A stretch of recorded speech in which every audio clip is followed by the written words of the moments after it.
شيخ عمرين جولي خان المنسا قدو رب ماتي في كبهم ما قدو برتي برسيسو برخايون سا قدو هقا دعوا قروس قلبي را دبتا دبين سا قدو رب الراها كبو قدافي قددو علم شيخاتي هنسين عفقو شيخ ياسين جاما عمرين سادر ققو شيخ ياسين جاما عمرين سادر ققو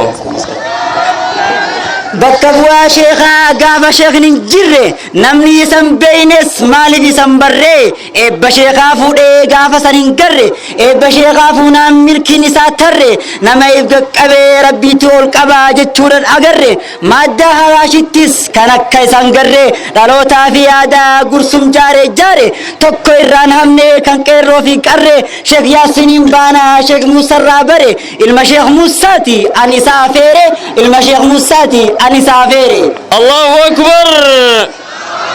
الله أكبر الله أكبر. الحمد لله الأحد الصمد الفرد الصمد الذي لم يلد ولم يولد ولم يكن له كفوا أحد، والصلاة والسلام على رسولنا وحبيبنا محمد بن عبد الله عليه أفضل الصلاة وأزكى التسليم. السلام عليكم ورحمة الله وبركاته.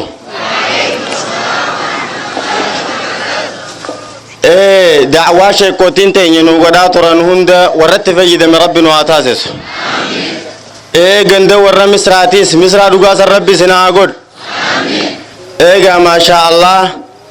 نوتي إن شاء الله وني دفني شيخ خيني جلما دفني guutuun keenya sheekotiin kuno sharaa kana jala guutuu ilmaan sheeka keenyaati. duba kanarraa habaqaala sheeka keenya bakka tana qur'aana hadiisa isinii qubsiisuudhaaf sheekotiin teenyaas dhuftee arma isinii fidanii jiranii warra gaa harka guutuudhaan taqabbale rabbi isinaa taasisu. rabbi isinaa taasisu. sheekotii teenyaas jazaa isaanii rabbi nurraa qafaluuf. duba yaa ummata keenya carraan irraa harkattan warri araddaa misraa carraa yeroo dheeraadhaaf as keessa jiraachuu wajjin bakka tana sheekni keenya dhufee da'awaa fi du'aa'ii isinii godhuu arma dureen harkatin arraan tana keessatti harkattan jechuun. duba gaa carraa kana fayyadamuudhaaf aaminiidhaas sirri jabeessu qabdanii nuti gaa dhaamsa waa'ee tawxiidaatiis sheeka keenyaa jiraaf abbaa jechuun. duba ammas waan kaanis ilmaansa kanaatu jiraaf. kanaaf duba yaa ummata keenya wanni guddoon nuti baruu qabnu tahuu qabnu dhaamsa sheekni keenya nuuf dhaamu arra majlisa qubsiisuuf deemnu kana qubsiiftanii ooruu biraa kutuu odoon taane ilmaan bichaatti ergitanii biraa yaa odoon taane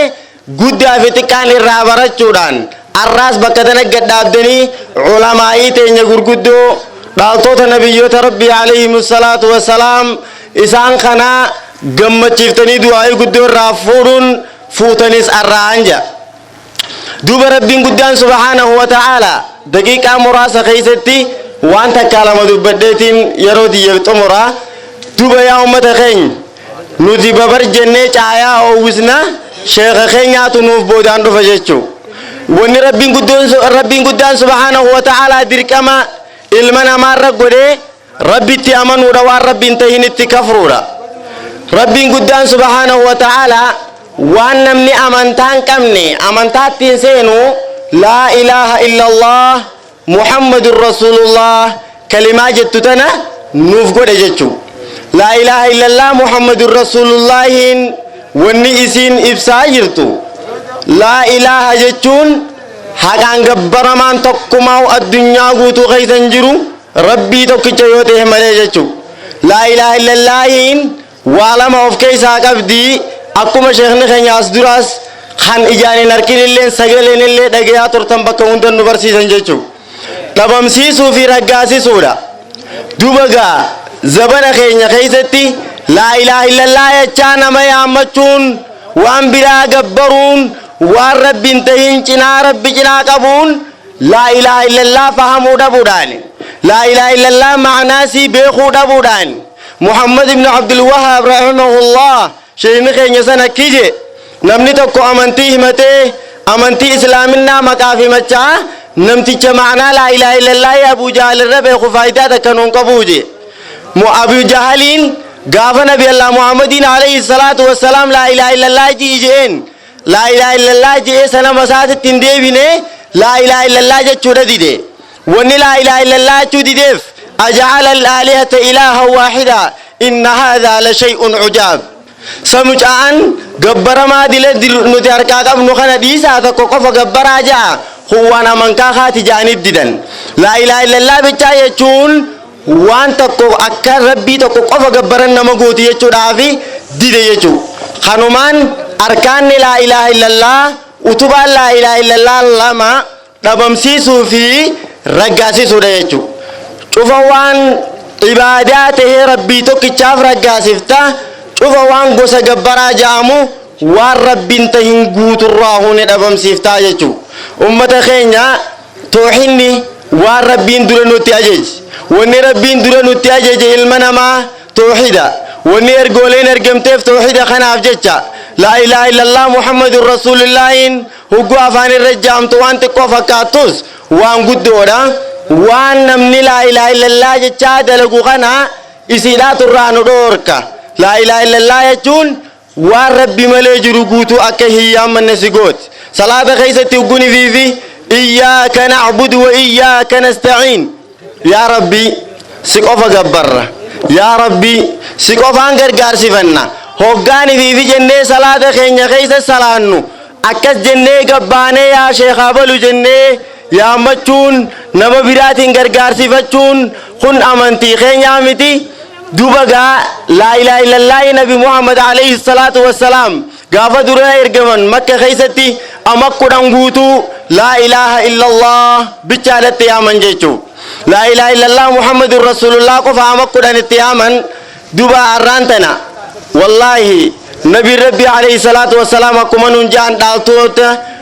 ulamaan dhaaltuu nabiyyootaati akkuma jaan bakka feetan yoo dhaytan hundiin sidiin waa'ee laa ilaaha illallah sheekna keenya hoggaa hallee dubbachuurraa lafan kaayu jechuu maalifiifi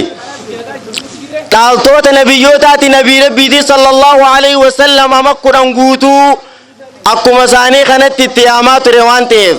obboleeyyan kiyya wanniniin asumaan isinit dhaamu takkaffarratti daawwaa isaanii kan dhiiraa kan dhalaa dhageeffannee sheekha keenyarraa daawwaa isaanii taqabballee akkasitti waan isaan nun ja'an fudhannee namuutuu jijjiirama ifirratti argamsiisuudha misra araddaa misraa tan dhugaa san rabbi isin haa godhu amiin jiime araddaa misraa tan dhugaa rabbi isin haa godhu misraaf waan ta'e san rabbi isin haa taasisu yoo ganda kanallee ta'u baatte arma gubbatti misra sheekh nuuraddiin dhi'uma tana guyyaa sheekni qubsiisu guyyaa san roobni hedduu dhabamee ture wallaahi sheekni keenya akkatti gallu rabbi nu haa dhorku roobaan ji'ee nu kadhate duba guyyaa san akkatti gallu dhabne roobni bu'ee jechuu duba gaa ulamaan rabbii bakka naafeeti waan biraa irratti umrii waan hennu isaan diin rabbiitirratti fixan waan ta'eef arraas kadhaan isaan nu kadhatan qeebalamuu siidhaa shakkiin qabdu sheekha keenya umrii rabbi nu haa dheereessu umrii rabbi nu haa dheereessu habaqaalaas kan gagalmagee rabbi nu haa taasisu sheekotii teenya kan sheekni keenya nu barsiisan hangafoota keenyaas rabbi umrii nu haa dheereessu guutuu keessanuu rabbi isin haa milkeessu umrii barakaa rabbi isin haa kan amiin amiin amiinii tanuma dhugaa sun rabbi isin keessa haa fitu eegaa amiin jettanii rabbi isin haa ta'u